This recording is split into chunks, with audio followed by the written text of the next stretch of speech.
श्री गणेशाय नमः। ओम श्री सीतारामचंद्राभ्याम नमः। श्रीमद् वाल्मीकि रामायण अरण्य कांड सर्ग 31 से 38। सर्ग 31। रावण का अकंपन की सलाह से सीता का अपहरण करने के लिए जाना और मारीच के कहने से लंका को लौट आना। तदनंतर जनस्थान से अकंपन नामक राक्षस बड़ी उतावली के साथ लंका की ओर गया और शीघ्र ही उस पुरी में प्रवेश करके रावण से इस प्रकार बोला। राजन, जनस्थान में जो बहुत से राक्षस रहते थे वे मार डाले गए, खर युद्ध में मारा गया। मैं किसी तरह जान बचाकर यहाँ आया हूँ। अकंपन के ऐसा कहते ही दशमुख रावण क्रोध से जल उठा और लाल आंखें करके उससे इस तरह बोला मानो उसे अपने तेज से जलाकर भस्म कर डालेगा। वह बोला, कौन मौत के मुख में जाना चाहता है जिसने मेरे भयंकर जनस्थान का विनाश किया है? कौन वह दुस्साहसी है जिसे समस्त लोकों में कहीं भी ठौर ठिकाना नहीं मिलने वाला है? मेरा अपराध करके इंद्र, यम, कुबेर और विष्णु भी चैन से नहीं रह सकेंगे। मैं काल का भी काल हूँ, आग को भी जला सकता हूँ तथा मौत को भी मृत्यु के मुख में डाल सकता हूँ। यदि मैं क्रोध में भर जाऊं तो अपने वेग से वायु की गति को भी रोक सकता हूँ तथा अपने तेज से सूर्य और अग्नि को भी जलाकर भस्म कर सकता हूँ। रावण को इस प्रकार क्रोध से भरा देख भय के मारे अकंपन की बोलती बंद हो गई। उसने हाथ जोड़कर संशय युक्त वाणी में रावण से अभय की याचना की। तब राक्षसों में श्रेष्ठ दशग्रीव ने उसे अभय दान दिया। इससे अकंपन को अपने प्राण बचने का विश्वास हुआ और वह संशय रहित होकर बोला। राक्षस राज, राजा दशरथ के नवयुवक पुत्र श्री राम पंचवटी में रहते हैं। उनके शरीर की गठन सिंह के समान है। कंधे मोटे और भुजाएं गोल तथा लंबी हैं। शरीर का रंग सांवला है। वे बड़े यशस्वी और तेजस्वी दिखाई देते हैं। उनके बल और पराक्रम की कहीं तुलना नहीं है। उन्होंने जनस्थान में रहने वाले खर और दूषण आदि का वध किया है। अकंपन की यह बात सुनकर राक्षस राज रावण ने नागराज महान सर्प की भांति लंबी सांस खींचकर इस प्रकार कहा, अकंपन, बताओ तो सही, क्या राम संपूर्ण देवताओं तथा देवराज इंद्र के साथ जनस्थान में आए हैं? रावण का यह प्रश्न सुनकर अकंपन ने महात्मा श्री राम के बल और पराक्रम का पुनः इस प्रकार वर्णन किया। लंकेश्वर, जिनका नाम राम है, वे संसार के समस्त धनुर्धरों में श्रेष्ठ और अत्यंत तेजस्वी हैं। दिव्यास्त्रों के प्रयोग का जो गुण है उससे भी वे पूर्णता संपन्न हैं। युद्ध की कला में तो वे पराकाष्ठा को पहुँचे हुए हैं। श्री राम के साथ उनके छोटे भाई लक्ष्मण भी हैं जो उन्हीं के समान बलवान हैं। उनका मुख पूर्णिमा के चंद्रमा की भांति मनोहर है। उनकी आंखें कुछ कुछ लाल हैं और स्वर दुंदुभी के समान गंभीर है। जैसे अग्नि के साथ वायु हो, उसी प्रकार अपने भाई के साथ संयुक्त हुए राजाधिराज श्रीमान राम बड़े प्रबल हैं। उन्होंने ही जनस्थान को उखाड़ डाला है। उनके साथ ना कोई देवता है ना महात्मा मुनि। इस विषय में आप कोई विचार ना करें। श्री राम के छोड़े हुए सोने की पांख वाले बाण 5 मुख वाले सर्प बनकर राक्षसों को खा जाते थे। भय से कातर हुए राक्षस जिस जिस मार्ग से भागते थे वहां वहां वे श्री राम को ही अपने सामने खड़ा देखते थे। अनक, इस प्रकार अकेले श्री राम ने ही आपके जनस्थान का विनाश किया है। अकंपन की यह बात सुनकर रावण ने कहा, मैं अभी लक्ष्मण सहित राम का वध करने के लिए जनस्थान को जाऊंगा। उसके ऐसा कहने पर अकंपन बोला, राजन, श्री राम का बल और पुरुषार्थ जैसा है उसका यथावत वर्णन मुझसे सुनिए। महायशस्वी श्री राम यदि कुपित हो जाएं तो उन्हें अपने पराक्रम के द्वारा कोई भी काबू में नहीं कर सकता। वे अपने बाणों से भरी हुई नदी के वेग को भी पलट सकते हैं तथा तारा, ग्रह और नक्षत्रों सहित संपूर्ण आकाश मंडल को पीड़ा दे सकते हैं। वे श्रीमान भगवान राम समुद्र में डूबती हुई पृथ्वी को ऊपर उठा सकते हैं। महासागर की मर्यादा का भेदन करके समस्त लोकों को उसके जल से आप्लावित कर सकते हैं तथा अपने बाणों से समुद्र के वेग अथवा वायु को भी नष्ट कर सकते हैं। वे महान यशस्वी पुरुषोत्तम अपने पराक्रम से संपूर्ण लोकों का संहार करके पुनः नए सिरे से प्रजा की सृष्टि करने में समर्थ हैं। दशग्रीव जैसे पापी पुरुष स्वर्ग पर अधिकार नहीं प्राप्त कर सकते, उसी प्रकार आप अथवा समस्त राक्षस जगत भी युद्ध में श्री राम को नहीं जीत सकते। मेरी समझ में संपूर्ण देवता और असुर मिलकर भी उनका वध नहीं कर सकते। उनके वध का यह एक उपाय मुझे सूझा है, उसे आप मेरे मुख से एकचित्त होकर सुनिए। श्री राम की पत्नी सीता संसार की सर्वोत्तम सुंदरी है। उसने यौवन के मध्य में पदार्पण किया है। उसके अंग प्रत्यंग सुंदर और सुडौल हैं। वह रत्नमय आभूषणों से विभूषित रहती है। सीता संपूर्ण स्त्रियों में एक रत्न है। देव कन्या, गंधर्व कन्या, अप्सरा अथवा नाग कन्या कोई भी रूप में उसकी समानता नहीं कर सकती। फिर मनुष्य जाति की दूसरी कोई नारी उसके समान कैसे हो सकती है। उस विशाल वन में जिस किसी भी उपाय से श्री राम को धोखे में डालकर आप उनकी पत्नी का अपहरण कर लें। सीता से बिछुड़ जाने पर श्री राम कदापि जीवित नहीं रहेंगे। राक्षस राज रावण को अकंपन की वह बात पसंद आ गई। उस महाबाहु दशग्रीव ने कुछ सोचकर अकंपन से कहा, ठीक है, कल प्रातःकाल सारथी के साथ मैं अकेला ही जाऊंगा और विदेह कुमारी सीता को प्रसन्नता पूर्वक इस महापुरी में ले आऊंगा। ऐसा कहकर रावण गधों से जुते हुए सूर्य तुल्य तेजस्वी रथ पर आरूढ़ हो संपूर्ण दिशाओं को प्रकाशित करता हुआ वहां से चला। नक्षत्रों के मार्ग पर विचरता हुआ राक्षस राज का वह विशाल रथ बादलों की आड़ में प्रकाशित होने वाले चंद्रमा के समान शोभा पा रहा था। कुछ दूर पर स्थित एक आश्रम में जाकर वह ताटका पुत्र मारीच से मिला। मारीच ने अलौकिक भक्ष्य भोज्य अर्पित करके राजा रावण का स्वागत सत्कार किया। आसन और जल आदि के द्वारा स्वयं ही उसका पूजन करके मारीच ने अर्थयुक्त वाणी में पूछा, राक्षस राज, तुम्हारे राज्य में लोगों की कुशल तो है ना? तुम बड़ी उतावली के साथ आ रहे हो, इसलिए मेरे मन में कुछ खटका हुआ है। मैं समझता हूँ तुम्हारे यहाँ का अच्छा हाल नहीं है।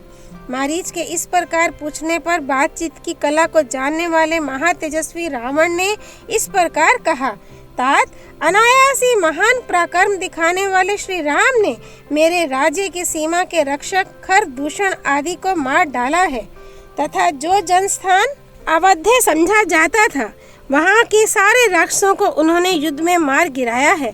अतः इसका बदला लेने के लिए मैं उनकी स्त्री का अपहरण करना चाहता हूँ। इस कार्य में तुम मेरी सहायता करो। राक्षस राज रावण का यह वचन सुनकर मारीच बोला, निशाचर शिरोमणि, मित्र के रूप में तुम्हारा वह कौन सा ऐसा शत्रु है जिसने तुम्हें सीता को हर लेने की सलाह दी है? कौन ऐसा पुरुष है जो तुमसे सुख और आदर पाकर भी प्रसन्न नहीं है, अतः तुम्हारी बुराई करना चाहता है? कौन कहता है कि तुम सीता को यहाँ हर ले आओ? मुझे उसका नाम बताओ। वह कौन है जो समस्त राक्षस जगत का सींग काट लेना चाहता है? जो इस कार्य में तुम्हें प्रोत्साहन दे रहा है वह तुम्हारा शत्रु है, इसमें संशय नहीं है। वह तुम्हारे हाथों विषधर सर्प के मुख से उसके दांत उखड़वाना चाहता है। राजन, किसने तुम्हें ऐसी खोटी सलाह देकर कुमार्ग पर पहुंचाया है? किसने सुख पूर्वक सोते समय तुम्हारे मस्तक पर लात मारी है? रावण, राघवेंद्र श्री राम वह गंध युक्त गजराज हैं, जिसकी गंध सूंघ कर ही गज रूपी योद्धा दूर भाग जाते हैं। विशुद्ध कुल में जन्म ग्रहण करना ही उस राघव रूपी गजराज का शुंड दंड है। प्रताप ही मध्य है और सुडोल बाहें ही दोनों दांत हैं। युद्ध स्थल में उनकी ओर देखना भी तुम्हारे लिए उचित नहीं है। फिर जूझने की तो बात ही क्या है। वे श्री राम मनुष्य के रूप में एक सिंह है। रणभूमि के भीतर स्थित होना ही उनके अंगों की संधियां तथा बाल हैं। वह सिंह चतुर राक्षस रूपी मृगों का वध करने वाला है। बाण रूपी अंगों से परिपूर्ण है तथा तलवारें ही उसकी तीखी दाढ़ें हैं। उस सोते हुए सिंह को तुम नहीं जगा सकते। राक्षस राज, श्री राम एक पाताल तल व्यापी महासागर है। धनुष ही उस समुद्र के भीतर रहने वाला ग्रह है। भुजाओं का वेग ही कीचड़ है। बाण ही तरंग मालाएं हैं और महान युद्ध ही उसकी अगाध जल राशि है। उसके अत्यंत भयंकर मुख अर्थात बड़वा नल में कूद पड़ना तुम्हारे लिए कदापि उचित नहीं है। लंकेश्वर, प्रसन्न हो। राक्षस राज सानंद रहो और सकुशल लंका को लौट जाओ। तुम सदा पुरी में अपनी स्त्रियों के साथ रमण करो और राम अपनी पत्नी के साथ वन में विहार करें। मारीच के ऐसा कहने पर दशमुख रावण लंका को लौटा और अपने सुंदर महल में चला गया। श्री वाल्मीकि निर्मित आर्ष रामायण आदि काव्य के अरण्य कांड में 31वां सर्ग पूरा हुआ। सर्ग 32। शूर्पणखा का लंका में रावण के पास जाना। उधर शूर्पणखा ने जब देखा कि श्री राम ने भयंकर कर्म करने वाले 14,000 राक्षसों को अकेले ही मार गिराया तथा युद्ध के रावण में दूषण, खर और त्रिशिरा को भी मौत के घाट उतार दिया, तब वह शोक के कारण मेघ गर्जना के समान पुनः बड़े जोर जोर से घोर चीत्कार करने लगी। श्री राम ने वह कर्म कर दिखाया जो दूसरों के लिए अत्यंत दुष्कर है। यह अपनी आंखों देखकर वह अत्यंत उद्विग्न हो उठी और रावण द्वारा सुरक्षित लंकापुरी को गई। वहां पहुंचकर उसने देखा रावण पुष्पक विमान या सतमहले मकान के ऊपरी भाग में बैठा हुआ है। उसका राजोचित तेज उद्दीप्त हो रहा है तथा मरुद गणों से घिरे हुए इंद्र की भांति वह आसपास बैठे हुए मंत्रियों से घिरा है। रावण जिस उत्तम सुवर्णमय सिंहासन पर विराजमान था वह सूर्य के समान जगमगा रहा था। जैसे सोने की ईंटों से बनी हुई वेदी पर स्थापित अग्निदेव घी की अधिक आहुति पाकर प्रज्वलित हो उठे हों, उसी प्रकार उस स्वर्ण सिंहासन पर रावण शोभा पा रहा था। देवता, गंधर्व, भूत और महात्मा ऋषि भी उसे जीतने में असमर्थ थे। समर भूमि में वह मुंह फैलाकर खड़े हुए यमराज की भांति भयानक जान पड़ता था। देवताओं और असुरों के संग्राम के अवसरों पर उसके शरीर में वज्र और अश्नि के जो घाव हुए थे उनके चिन्ह अब तक विद्यमान थे। उसकी छाती में ऐरावत हाथी ने जो अपने दांत गड़ाए थे उसके निशान अब भी दिखाई देते थे। उसके 20 भुजाएं और 10 मस्तक थे। उसके छत्र, चमर और आभूषण आदि उपकरण देखने ही योग्य थे। वक्षस्थल विशाल था। वह वीर राजोचित लक्षणों से संपन्न दिखाई देता था। वह अपने शरीर में जो वैदूर्य मणि नीलम का आभूषण पहने हुए था उसके समान ही उसके शरीर की कांति भी थी। उसने तपाए हुए सोने के आभूषण भी पहन रखे थे। उसकी भुजाएं सुंदर, दांत सफेद, मुंह बहुत बड़ा और शरीर पर्वत के समान विशाल था। देवताओं के साथ युद्ध करते समय उसके अंगों पर सैकड़ों बार भगवान विष्णु के चक्र का प्रहार हुआ था। बड़े बड़े युद्धों में अन्यान्य अस्त्र शस्त्रों की भी उस पर मार पड़ी थी। उन सब के चिन्ह दृष्टिगोचर होते थे। देवताओं के समस्त आयुधों के प्रहारों से भी जो खंडित न हो सके थे, उन्हीं अंगों से वह अक्षोभ्य समुद्रों में भी हलचल पैदा कर देता था। वह सभी कार्य बड़ी शीघ्रता से करता था। पर्वत शिखरों को भी तोड़कर फेंक देता था। देवताओं को भी रौंद डालता था। धर्म की तो वह जड़ ही काट देता था और पराई स्त्रियों के सतीत्व का नाश करने वाला था। वह सब प्रकार के दिव्यास्त्रों का प्रयोग करने वाला और सदा यज्ञों में विघ्न डालने वाला था। एक समय पाताल की भोगवती पुरी में जाकर नागराज वासुकी को परास्त करके तक्षक को भी हराकर उसकी प्यारी पत्नी को वह हर ले आया था। इसी तरह कैलाश पर्वत पर जाकर कुबेर को युद्ध में पराजित करके उसने उनके इच्छा अनुसार चलने वाले पुष्पक विमान को अपने अधिकार में कर लिया। वह पराक्रमी निशाचर क्रोध पूर्वक कुबेर के चैत्र रथ वन को, सुगंधित कमलों से युक्त नलिनी नाम वाली पुष्करिणी को, इंद्र के नंदन वन को तथा देवताओं के दूसरे दूसरे उद्यानों को नष्ट करता रहता था। वह पर्वत शिखर के समान आकार धारण करके शत्रुओं को संताप देने वाले महाभाग चंद्रमा और सूर्य को उनके उदय काल में अपने हाथों से रोक देता था। उस धीर स्वभाव वाले रावण ने पूर्व काल में एक विशाल वन के भीतर 10,000 वर्षों तक घोर तपस्या करके ब्रह्मा जी को अपने मस्तकों की बलि दे दी थी। उसके प्रभाव से उसे देवता, दानव, गंधर्व, पिशाच, पक्षी और सर्पों से भी संग्राम में अभय प्राप्त हो गया था। मनुष्य के सिवा और किसी के हाथ से उसे मृत्यु का भय नहीं था। वह महाबली राक्षस सोम सवन कर्म विशिष्ट यज्ञों में द्विजातियों द्वारा वेद मंत्रों के उच्चारण पूर्वक निकाले गए तथा वैदिक मंत्रों से ही सुसंस्कृत एवं स्तुत हुए पवित्र सोम रस को वहां पहुंचकर नष्ट कर देता था।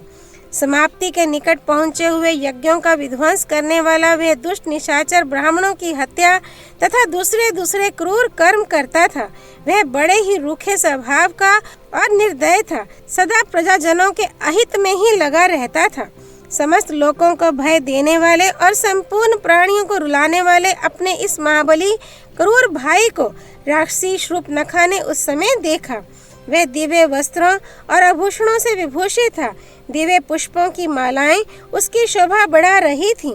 सिंहासन पर बैठा हुआ राक्षस राज पुलस्त्य कुलनंदन महाभाग दशग्रीव परले काल में संहार के लिए उद्यत हुए महाकाल के समान जान पड़ता था।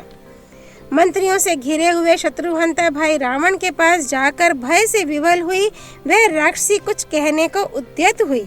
महात्मा लक्ष्मण ने नाक कान काट कर जिसे कुरूप कर दिया था तथा जो निर्भय विचरने वाली थी, वह भय और लोभ से मोहित हुई शूर्पणखा बड़े बड़े चमकीले नेत्रों वाले अत्यंत क्रूर रावण को अपनी दुर्दशा दिखाकर उससे बोली। श्री वाल्मीकि निर्मित आर्ष रामायण आदि काव्य के अरण्य कांड में 32वां सर्ग पूरा हुआ। सर्ग 33 शूर्पणखा का रावण को फटकारना। उस समय शूर्पणखा श्री राम से तिरस्कृत होने के कारण बहुत दुखी थी। उसने मंत्रियों के बीच में बैठे हुए समस्त लोगों को रुलाने वाले रावण से अत्यंत कुपित होकर कठोर वाणी में कहा, राक्षस राज, तुम स्वेच्छाचारी और निरंकुश होकर विषय भोगों में मतवाले हो रहे हो। तुम्हारे लिए घोर भय उत्पन्न हो गया है। तुम्हें इसकी जानकारी होनी चाहिए थी, किंतु तुम इसके विषय में कुछ नहीं जानते हो। जो राजा निम्न श्रेणी के भोगों में आसक्त हो, स्वेच्छाचारी और लोभी हो जाता है, उसे मरघट की आग के समान हे मानकर प्रजा उसका अधिक आदर नहीं करती है। जो राजा ठीक समय पर स्वयं ही अपने कार्यों का संपादन नहीं करता है, वह राज्य और उन कार्यों के साथ ही नष्ट हो जाता है। जो राज्य की देखभाल के लिए गुप्तचरों को नियुक्त नहीं करता है, प्रजाजनों को जिसका दर्शन दुर्लभ हो जाता है और कामिनी आदि भोगों में आसक्त होने के कारण अपनी स्वाधीनता खो बैठता है, ऐसे राजा को प्रजा दूर से ही त्याग देती है। ठीक उसी तरह जैसे हाथी नदी की कीचड़ से दूर ही रहते हैं। जो नरेश अपने राज्य के उस प्रांत की जो अपनी ही असावधानी के कारण दूसरे के अधिकार में चला गया हो, रक्षा नहीं करते, उसे पुनः अपने अधिकार में नहीं लाते, वे समुद्र में डूबे हुए पर्वतों की भांति अपने अभ्युदय से प्रकाशित नहीं होते हैं। जो अपने मन को काबू में रखने वाले एवं प्रयत्नशील हैं, उन देवताओं, गंधर्वों तथा दानवों के साथ विरोध करके तुमने अपने राज्य की देखभाल के लिए गुप्तचर नहीं नियुक्त किए हैं। ऐसी दशा में तुम जैसा विषय लोलुप चप्पल पुरुष कैसे राजा बना रह सकेगा? राक्षस, तुम्हारा स्वभाव बालकों जैसा है। तुम नीरे बुद्धिहीन हो, तुम्हें जानने योग्य बातों का भी ज्ञान नहीं है। ऐसी दशा में तुम किस तरह राजा बने रह सकोगे? विजयी वीरों में श्रेष्ठ निशाचर पते, जिन नरेशों के गुप्तचर, कोश और नीति ये सब अपने अधीन नहीं है, वे साधारण लोगों के ही समान हैं। गुप्तचरों की सहायता से राजा लोग दूर दूर के सारे कार्यों की देखभाल करते रहते हैं, इसीलिए वे दीर्घदर्शी या दूरदर्शी कहलाते हैं। मैं समझती हूँ तुम गंवार मंत्रियों से घिरे हुए हो, तभी तो तुमने अपने राज्य के भीतर गुप्तचर नहीं तैनात किए हैं। तुम्हारे स्वजन मारे गए और जनस्थान उजाड़ हो गया, फिर भी तुम्हें इसका पता नहीं लगा है। अकेले राम ने जो अनायासी महान कर्म करने वाले हैं, भीमकर्मा राक्षसों की 14,000 सेना को यमलोक पहुंचा दिया, खर और दूषण के भी प्राण ले लिए, ऋषियों को भी अभेदान कर दिया तथा दंड कारण्य में राक्षसों की ओर से जो विघ्न बाधाएं थी, उन सबको दूर करके वहां शांति स्थापित कर दी। जनस्थान को तो उन्होंने चौपट ही कर डाला। राक्षस, तुम तो लोभ और प्रमाद में फंसकर पराधीन हो रहे हो, अतः अपने ही राज्य में उत्पन्न हुए भय का तुम्हें कुछ पता ही नहीं है। जो राजा कठोरता पूर्ण बर्ताव करता अथवा तीखे स्वभाव का परिचय देता है, सेवकों को बहुत कम वेतन देता है, प्रमाद में पड़ा और गर्व में भरा रहता है तथा स्वभाव से ही शठ होता है, उसके संकट में पड़ने पर सभी प्राणी उसका साथ छोड़ देते हैं, उसकी सहायता के लिए आगे नहीं बढ़ते हैं। जो अत्यंत अभिमानी, अपनाने के अयोग्य, आप ही अपने को बहुत बड़ा मानने वाला और क्रोधी होता है, ऐसे नर अथवा नरेश को संकट काल में आत्मीय जन भी मार डालते हैं। जो राजा अपने कर्तव्य का पालन अथवा करने योग्य कार्यों का संपादन नहीं करता तथा भय के अवसरों पर भयभीत एवं अपनी रक्षा के लिए सावधान नहीं होता, वह शीघ्र ही राज्य से भ्रष्ट एवं दीन होकर इस भूतल पर तिनकों के समान उपेक्षणीय हो जाता है। लोगों को सूखे काठों से, मिट्टी के ढेलों तथा धूल से भी कुछ प्रयोजन होता है, किंतु स्थान भ्रष्ट राजाओं से उन्हें कोई प्रयोजन नहीं रहता। जैसे पहना हुआ वस्त्र और मसल डाली गई फूलों की माला दूसरों के उपयोग में आने योग्य नहीं होती, इसी प्रकार राज्य से भ्रष्ट हुआ राजा समर्थ होने पर भी दूसरों के लिए निरर्थक है। परंतु जो राजा सदा सावधान रहता, राज्य के समस्त कार्यों की जानकारी रखता, इंद्रियों को वश में किए रहता, कृतज्ञ, दूसरों के उपकार को मानने वाला तथा स्वभाव से ही धर्मपरायण होता है, वह राजा बहुत दिनों तक राज्य करता है। जो स्थूल आंखों से तो सोता है, परंतु नीति की आंखों से सदा जागता रहता है तथा जिसके क्रोध और अनुग्रह का फल प्रत्यक्ष प्रकट होता है, उसी राजा की लोग पूजा करते हैं। रावण, तुम्हारी बुद्धि दूषित है और तुम इन सभी राजोचित गुणों से वंचित हो, क्योंकि तुम्हें अब तक गुप्तचरों की सहायता से राक्षसों के इस महान संहार का समाचार ज्ञात नहीं हो सका था। तुम दूसरों का अनादर करने वाले, विषयासक्त और देश काल के विभाग को यथार्थ रूप से न जानने वाले हो।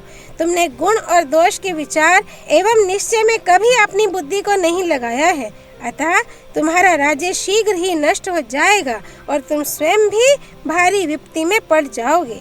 शूर्पणखा के द्वारा कहे गए अपने दोषों पर बुद्धि पूर्वक विचार करके धन, अभिमान और बल से संपन्न वह निशाचर रावण बहुत देर तक सोच विचार एवं चिंता में पड़ा रहा। श्री वाल्मीकि निर्मित आर्ष रामायण आदि काव्य के अरण्य कांड में 33वां सर्ग पूरा हुआ। सर्ग 34। रावण के पूछने पर शूर्पणखा का उससे राम, लक्ष्मण और सीता का परिचय देते हुए सीता को भार्या बनाने के लिए उसे प्रेरित करना। शूर्पणखा को इस प्रकार कठोर बातें कहती देख मंत्रियों के बीच में बैठे हुए रावण ने अत्यंत कुपित होकर पूछा, राम कौन है? उसका बल कैसा है? रूप और पराक्रम कैसे हैं? अत्यंत दुस्तर दंडकारण्य में उसने किस लिए प्रवेश किया है? राम के पास कौन सा ऐसा अस्त्र है जिससे वे सब राक्षस मारे गए तथा युद्ध में खर, दूषण और त्रिशिरा का भी संहार हो गया? मनोहर अंगों वाली शूर्पणखे, ठीक ठीक बताओ, किसने तुम्हें कुरूप बनाया है? किसने तुम्हारी नाक और कान काट डाले हैं? राक्षस राज रावण के इस प्रकार पूछने पर वह राक्षसी क्रोध से अचेत सी हो उठी। तदनंतर उसने श्री राम का यथावत परिचय देना आरंभ किया। भैया, श्री रामचंद्र राजा दशरथ के पुत्र हैं। उनकी भुजाएं लंबी, आंखें बड़ी बड़ी और रूप कामदेव के समान है। वे चीर और काला मृग चर्म धारण करते हैं। श्री राम इंद्रधनुष के समान अपने विशाल धनुष को, जिसमें सोने के छल्ले शोभा दे रहे हैं, खींचकर उसके द्वारा महाविशाले सर्पों के समान तेजस्वी नाराजों की वर्षा करते हैं। वे महाबली राम युद्ध स्थल में कब धनुष खींचते, कब भयंकर बाण हाथ में लेते और कब उन्हें छोड़ते हैं, यह मैं नहीं देख पाती थी। उनके बाणों की वर्षा से राक्षसों की सेना मर रही है, इतना ही मुझे दिखाई देता था। जैसे इंद्र मेघ द्वारा बरसाए गए ओलों की वृष्टि से अच्छी खेती चौपट हो जाती है, उसी प्रकार राम के बाणों से राक्षसों का विनाश हो गया। श्री राम अकेले और पैदल थे, तो भी उन्होंने 1.5 मुहूर्त 3 घड़ी के भीतर ही खर और दूषण सहित 14,000 भयंकर बलशाली राक्षसों का तीखे बाणों से संहार कर डाला, ऋषियों को अभय दे दिया और समस्त दंडक वन को राक्षसों की विघ्न बाधा से रहित कर दिया। आत्मज्ञानी महात्मा श्री राम ने स्त्री का वध हो जाने के भय से एकमात्र मुझे किसी तरह केवल अपमानित करके ही छोड़ दिया। उनका एक बड़ा ही तेजस्वी भाई है जो गुण और पराक्रम में उन्हीं के समान है। उसका नाम है लक्ष्मण। वह पराक्रमी वीर अपने बड़े भाई का प्रेमी और भक्त है। उसकी बुद्धि बड़ी तीक्ष्ण है। वह अमरशील, दुर्जय, विजयी तथा बल विक्रम से संपन्न है। श्री राम का वह मानो दाहिना हाथ और सदा बाहर विचरने वाला प्राण है। श्री राम की धर्म पत्नी भी उनके साथ है। वह पति को बहुत प्यारी है और सदा अपने स्वामी का प्रिय तथा हित करने में लगी रहती है। उसकी आंखें विशाल और मुख पूर्ण चंद्र के समान मनोरम है। उसके केश, नासिका, उरु तथा रूप बड़े ही सुंदर तथा मनोहर हैं। वह यशस्विनी राजकुमारी इस दंडक वन की देवी सी जान पड़ती है और दूसरी लक्ष्मी के समान शोभा पाती है। उसका सुंदर शरीर तपाए हुए सुवर्ण की कांति धारण करता है। नख ऊंचे तथा लाल हैं। वह शुभ लक्षणों से संपन्न है। उसके सभी अंग सुडौल हैं और कटिभाग सुंदर तथा पतला है। वह विधेयराज जनक की कन्या है और सीता उसका नाम है। देवताओं, गंधर्वों, यक्षों और किन्नरों की स्त्रियों में भी कोई उसके समान सुंदरी नहीं है। इस भूतल पर वैसी रूपवती नारी मैंने पहले कभी नहीं देखी थी। सीता जिसकी भार्या हो और वह हर्ष में भरकर जिसका आलिंगन करे, समस्त लोकों में उसी का जीवन इंद्र से भी अधिक भाग्यशाली है। उसका शील स्वभाव बड़ा ही उत्तम है। उसका एक एक अंग सतुत्य एवं सप्रीणीय है। उसके रूप की समानता करने वाली भूमंडल में दूसरी कोई स्त्री नहीं है। वह तुम्हारे योग्य भार्या होगी और तुम भी उसके योग्य श्रेष्ठ पति होवोगे। महाबाहो, विस्तृत जघन और उठे हुए पुष्ट कुच्चों वाली उस सुमुखी स्त्री को जब मैं तुम्हारी भार्या बनाने के लिए ले आने को उद्यत हुई, तब क्रूर लक्ष्मण ने मुझे इस तरह क्रूप कर दिया। पूर्ण चंद्रमा के समान मनोहर मुख वाली विधेय राजकुमारी सीता को देखते ही तुम कामदेव के बाणों के लक्ष्य बन जाओगे। यदि तुम्हें सीता को अपनी भार्या बनाने की इच्छा हो तो शीघ्र ही श्री राम को जीतने के लिए यहाँ अपना दाहिना पैर आगे बढ़ाओ। राक्षस राज रावण, यदि तुम्हें मेरी ये बात पसंद हो तो निशंक होकर मेरे कथनानुसार कार्य करो। महाबली राक्षसेश्वर, इन राम आदि की असमर्थता और अपनी शक्ति का विचार करके सर्वांग सुंदरी सीता को अपनी भार्या बनाने का प्रयत्न करो, उसे हर लाओ। श्री राम ने अपने सीधे जाने वाले बाणों द्वारा जनस्थान निवासी निशाचरों को मार डाला और खर तथा दूषण को भी मौत के घाट उतार दिया। ये सब सुनकर और देखकर अब तुम्हारा क्या कर्तव्य है, इसका निश्चय तुम्हें कर लेना चाहिए।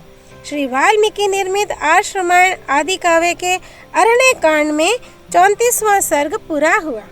सर्ग 35। रावण का समुद्र तटवर्ती प्रांत की शोभा देखते हुए पुनः मरीच के पास जाना। शूर्पणखा की ये रोंगटें खड़ी कर देने वाली बातें सुनकर रावण मंत्रियों से सलाह ले अपने कर्तव्य का निश्चय करके वहां से चल दिया। उसने पहले सीता हरण रूपी कार्य पर मन ही मन विचार किया, फिर उसके दोषों और गुणों का यथावत ज्ञान प्राप्त करके बलाबल का निश्चय किया। अंत में यह स्थिर किया कि इस काम को करना ही चाहिए। जब इस बात पर उसकी बुद्धि जम गई, तब वह रमणीय रथशाला में गया। गुप्त रूप से रथशाला में जाकर राक्षस राज रावण ने अपने सारथी को यह आज्ञा दी कि मेरा रथ जोतकर तैयार करो। सारथी शीघ्रता पूर्वक कार्य करने में कुशल था। रावण की उपयुक्त आज्ञा पाकर उसने एक ही क्षण में उसके मन के अनुकूल उत्तम रथ जोतकर तैयार कर दिया। वह रथ इच्छानुसार चलने वाला तथा सुवर्णमय था। उसे रत्नों से विभूषित किया गया था। उसमें सोने के साज बाजों से सजे हुए गधे जूते थे, जिनका मुख पिशाचों के समान था। रावण उस पर आरूढ़ होकर चला। वह रथ मेघ गर्जना के समान गंभीर घर घर ध्वनि फैलाता हुआ चलता था। उसके द्वारा वह कुबेर का छोटा भाई श्रीमान राक्षसराज रावण समुद्र के तट पर गया। उस समय उसके लिए सफेद चमर से हवा की जा रही थी। सिर के ऊपर श्वेत छत्र तना हुआ था। उसकी अंग कांति स्निग्ध वैदुर्य मणि के समान नीली या काली थी। वह पक्के सोने के आभूषणों से विभूषित था। उसके 10 मुख, 10 कंठ और 20 भुजाएं थी। उसके वस्त्राभूषण आदि अन्य उपकरण भी देखने ही योग्य थे। देवताओं का शत्रु और मुनीश्वरों का हत्यारा व निशाचर 10 शिखरों वाले पर्वतराज के समान प्रतीत होता था। इच्छानुसार चलने वाले उस रथ पर आरूढ़ हो राक्षस राज रावण आकाश में विद्युत मंडल से घिरे हुए तथा वक्र पंक्तियों से सुशोभित मेघ के समान शोभा पा रहा था। पराक्रमी रावण पर्वत युक्त समुद्र के तट पर पहुंचकर उसकी शोभा देखने लगा। सागर का वह किनारा नाना प्रकार के फल फूल वाले सहस्रों वृक्षों से व्याप्त था। चारों ओर मंगलकारी शीतल जल से भरी हुई पुष्करिणियां और वेदिकाओं से मंडित विशाल आश्रम उस सिंधु तट की शोभा बढ़ा रहे थे। कहीं कदली वन और कहीं नारियल के कुंज शोभा दे रहे थे। साल, ताल, तमाल तथा सुंदर फूलों से भरे हुए दूसरे दूसरे वृक्ष उस तट प्रांत को अलंकृत कर रहे थे। अत्यंत नियमित आहार करने वाले बड़े बड़े महर्षियों, नागों, सुपर्णों, गरुड़ों, गंधर्वों तथा सहस्त्रों किन्नरों से भी उस स्थान की बड़ी शोभा हो रही थी। काम विजयी सिद्धों, चारणों, ब्रह्मा जी के पुत्रों, वानप्रस्थों, माश गोत्र में उत्पन्न मुनियों, बाल खिले महात्माओं तथा केवल सूर्य किरणों का पान करने वाले तपस्वी जनों से भी वह सागर का तट प्रांत सुशोभित हो रहा था। दिव्य आभूषणों और पुष्प मालाओं को धारण करने वाली तथा क्रीड़ा विहार की विधि को जानने वाली सहस्त्रों दिव्य रूपणी अप्सराएं वहाँ सब और विचर रही थीं। कितनी ही शोभाशालिनी देवांगनाएं उस सिंधु तट का सेवन करती हुई आसपास बैठी थीं। देवताओं और दानवों के समूह तथा अमृत भोजी देवगण वहाँ विचर रहे थे। सिंधु का वह तट समुद्र के तेज से उसकी तरंग मालाओं के स्पर्श से स्निग्ध एवं शीतल था। वहाँ हंस, क्रोंच तथा मेंढक सब और फैले हुए थे और सारस उसकी शोभा बढ़ा रहे थे। उस तट पर वैदुर्य मणि के सदृश श्याम रंग के प्रस्तर दिखाई देते थे। आकाश मार्ग से यात्रा करते हुए कुबेर के छोटे भाई रावण ने रास्ते में सब और बहुत से श्वेत वर्ण के विमानों, गंधर्वों तथा अप्सराओं को भी देखा। वे इच्छानुसार चलने वाले विशाल विमान उन पुण्यात्मा पुरुषों के थे जिन्होंने तपस्या से पुण्य लोकों पर विजय पाई थी। उन विमानों को दिव्य पुष्पों से सजाया गया था और उनके भीतर से गीत वाद्य की ध्वनि प्रकट हो रही थी। कहीं श्रेष्ठ अगुरु के वन थे, कहीं उत्तम जाति के सुगंधित फल वाले तकोलों, वृक्ष विशेषों के उपवन थे, कहीं तमाल के फूल खिले हुए थे, कहीं गोल मिर्च की झाड़ियां शोभा पाती थीं और कहीं समुद्र के तट पर ढेर के ढेर मोती सूख रहे थे। कहीं श्रेष्ठ पर्वतमालाएं, कहीं मूंगों की राशियां, कहीं सोने चांदी के शिखर तथा कहीं सुंदर, अद्भुत और स्वच्छ पानी के झरने दिखाई देते थे। कहीं धन धान्य से संपन्न, स्त्री रत्नों से भरे हुए तथा हाथी, घोड़े और रथों से व्याप्त नगर दृष्टिगोचर होते थे। इन सबको देखता हुआ रावण आगे बढ़ा। फिर उसने सिंधु राज के तट पर एक ऐसा स्थान देखा जो स्वर्ग के समान मनोहर, सब ओर से समतल और स्निग्ध था। वहाँ मंद मंद वायु चलती थी जिसका स्पर्श बड़ा कोमल जान पड़ता था। वहाँ सागर तट पर एक बरगद का वृक्ष दिखाई दिया जो अपनी घनी छाया के कारण मेघों की घटा के समान प्रतीत होता था। उसके नीचे चारों ओर मुनि निवास करते थे। उस वृक्ष की सुप्रसिद्ध शाखाएं चारों ओर 100 योजनों तक फैली हुई थीं। ये वही वृक्ष था जिसकी शाखा पर किसी समय महाबली गरुड़ एक विशालकाय हाथी और कछुए को लेकर उन्हें खाने के लिए आ बैठे थे। पक्षियों में श्रेष्ठ महाबली गरुड़ ने बहुत संख्यक पत्तों से भरी हुई उस शाखा को सहसा अपने भार से तोड़ डाला था। उस शाखा के नीचे बहुत से वैखानस, माश, बाल खिल्ले, मरीचिप, सूर्य किरणों का पान करने वाले ब्रह्मपुत्र और धूम्रप संज्ञा वाले महर्षि एक साथ रहते थे। उन पर दया करके उनके जीवन की रक्षा करने के लिए पक्षियों में श्रेष्ठ धर्मात्मा गरुड़ ने उस टूटी हुई 100 योजन लंबी शाखा को और उन दोनों हाथी तथा कछुए को भी वेग पूर्वक एक ही पंजे से पकड़ लिया तथा आकाश में ही उन दोनों जंतुओं के मांस खाकर फेंकी हुई उस डाली के द्वारा निषाद देश का संहार कर डाला। उस समय पूर्वोक्त महामुनियों को मृत्यु के संकट से बचा लेने से गरुड़ को अनुपम हर्ष प्राप्त हुआ। उस महान हर्ष से बुद्धिमान गरुड़ का पराक्रम दूना हो गया और उन्होंने अमृत ले आने के लिए पक्का निश्चय कर लिया। तत्पश्चात इंद्रलोक में जाकर उन्होंने इंद्र भवन की उन जालियों को तोड़ डाला जो लोहे की सिंकचों से बनी हुई थीं। फिर रत्न निर्मित श्रेष्ठ भवन को नष्ट भ्रष्ट करके वहां छिपा कर रखे हुए अमृत को वे महेंद्र भवन से हर लाए। गरुड़ के द्वारा तोड़ी हुई डाली का वह चिन्ह उस बरगद में उस समय भी मौजूद था। उस वृक्ष का नाम था सुभद्र वट। बहुत से महर्षि उस वृक्ष की छाया में निवास करते थे। कुबेर के छोटे भाई रावण ने उस वट वृक्ष को देखा। नदियों के स्वामी समुद्र के दूसरे तट पर जाकर उसने एक रमणीय वन के भीतर पवित्र एवं एकांत स्थान में एक आश्रम का दर्शन किया। वहाँ शरीर में काला मृग चर्म और सिर पर जटाओं का समूह धारण किए नियमित आहार करते हुए मारीच नामक राक्षस निवास करता था। रावण वहाँ जाकर उससे मिला। मिलने पर उस राक्षस मारीच ने सब प्रकार के अलौकिक कमनीय पदार्थ अर्पित करके राजा रावण का विधि पूर्वक आतिथ्य सत्कार किया। अन्न और जल से स्वयं उसका पूर्ण सत्कार कर मारीच ने प्रयोजन की बातें पूछते हुए उससे इस प्रकार कहा, राजन, तुम्हारी लंका में तो कुशल है। राक्षस राज, तुम किस काम के लिए पुनः इतनी जल्दी यहाँ आए हो? मारीच के इस प्रकार पूछने पर बातचीत करने में कुशल महातेजस्वी रावण ने उससे इस प्रकार कहा। श्री वाल्मीकि निर्मित आश्रमण आदि काव्य के अरण्य कांड में 35वां सर्ग पूरा हुआ। सियापति रामचंद्र की जय। राम भक्त श्री हनुमान जी की जय। राम जन्मभूमि अयोध्यापुरी धाम की जय। सरयू नदी की जय। माँ गौरीपति देवों के देव महादेव भगवान शिव शंकर की जय। श्रीमद् वाल्मीकि रामायण की जय। महर्षि वाल्मीकि मुनि की जय। श्री हरि अर्पणमस्तु।